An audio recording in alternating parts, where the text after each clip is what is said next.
I was a member of the first class in nuclear physics. We called it atomic and molecular phenomena then, of which nuclear physics, by the way, is only one small part. It was not at that time, and is not now, an open and shut subject. It permits speculation. Atomic and molecular phenomena is simply no more, no less than what do electrons and nuclei and so forth do when you do something to them. But this whole subject was being grooved down, not by anybody's choice or selection, to a very forceful study of splitting the atom. And the splitting of the atom was at that time a fact. Everybody thinks the atomic bomb suddenly blew into our knowledge full-armed in 1943 or 45 or something like that, and then we bombed Japan. That's not true.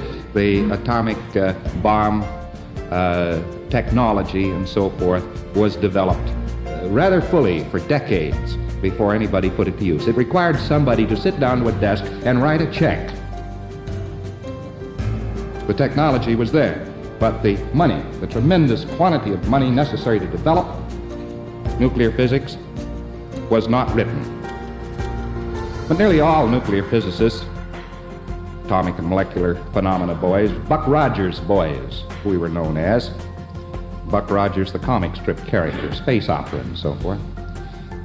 For all the years between 32, let us say, and 1943, nobody had any use for a Buck Rogers boy.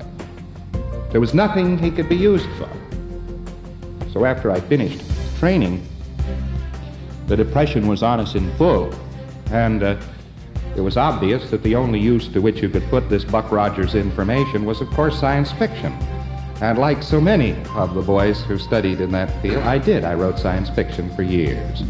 Developed tremendous numbers of friends in science fiction, and I also wrote other types of stories and made a very successful career out of it in the field of writing.